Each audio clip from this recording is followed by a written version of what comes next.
Cette fois-ci, nous allons voir en fait comment instancer plusieurs objets sur un même point. Alors, déjà, on va voir un peu le cas concret, c'est-à-dire que par exemple, je vais prendre le torus et le cylinder, comme ça, et je vais donc faire un scatter point,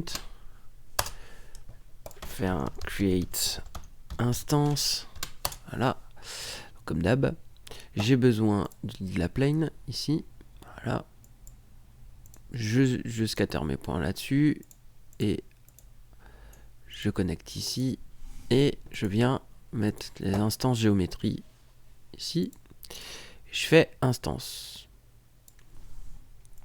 J'affiche. Donc qu'est-ce qu'on va avoir malheureusement? Hop, je vais devoir réduire. Je vais réduire mon nombre de points à 20 par exemple. Donc là, voilà le problème. C'est-à-dire que ce qui va se passer, c'est que comme c'est un arrêt, donc c'est-à-dire que c'est une liste au final de plusieurs objets, il va de façon random, comme on l'a déjà vu dans une autre vidéo, essayer de placer sur un point soit le premier élément de cette liste ou le deuxième élément. Donc bah ça nous arrange pas.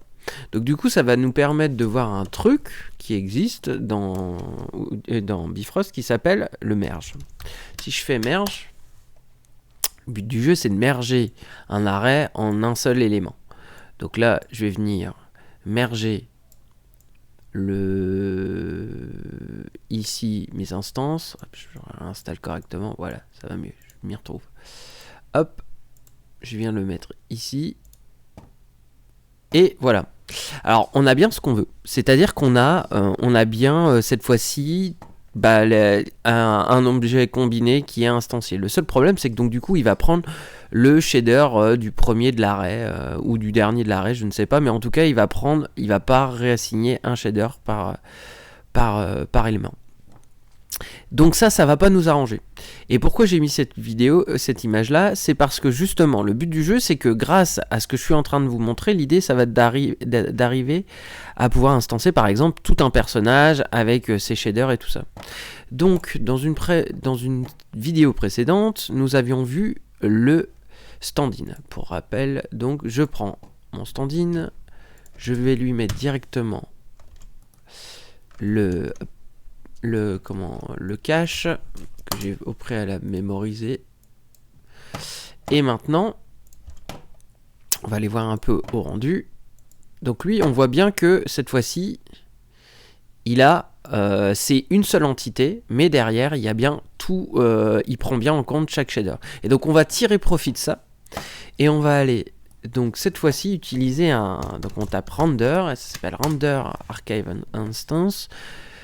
Je viens lui mettre le cache, et donc en fait c'est au final le nœud de stand-in qui permet de lire le point as ou procedural, c'est comme vous voulez.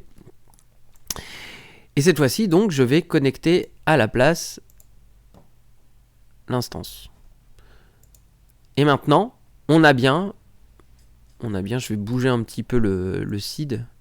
Voilà, donc là cette fois-ci on va bien instancer non plus les éléments qui sont dans le outliner, mais plus cette fois-ci instancer le point as qui a été exporté au préalable dans une précédente vidéo. C'est tout pour aujourd'hui sur comment instancer un point as. Grâce à ça, on va pouvoir, dans ce cas-là, avoir une librairie avec des personnages en pose avec des shaders assignés dessus, en exporter un point as pour qu'après on puisse scatterer de façon random des postures de personnages shadés avec multi-shader pour faire une crowd comme sur cet exemple. Voilà, c'est tout pour aujourd'hui.